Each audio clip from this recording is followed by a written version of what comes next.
Tuke mag Opira Festival adonje tielo ma timbe 16 ka timbe manyo kombe gi miche tuke madhi nyime e alap mar skund primar Mandiru.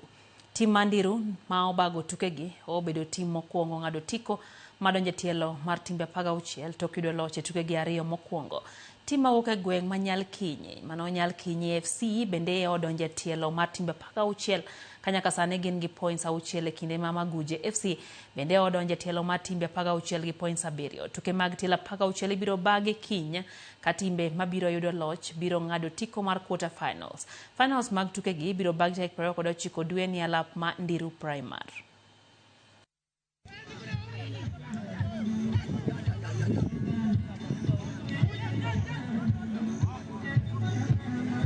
Opira Festival ne watime after every 2 years e dalo mag December gi kata dalo mag holiday mondo waket yudhe obed modeji. Kendo sama watimo mani bende wa ensure ni wa scout for talents. Wamanjo vijende go man gi kipawa mar tugo adhula to the next level.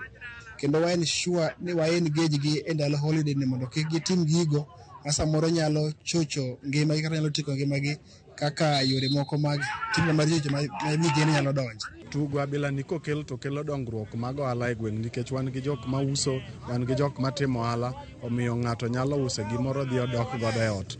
Okelo riwruok mar kanyakla kata mar society, kendo waneno ka sama ji tugo kama jok ma baya onge, omiyo okelo unity kendo okelo one purpose ni sama ji nie thuolo mar rusa kama to dhano moro amora, dhano shangilia. Tuke mag pinje Afrika higa 2025 madhi nyime piny mar Morocco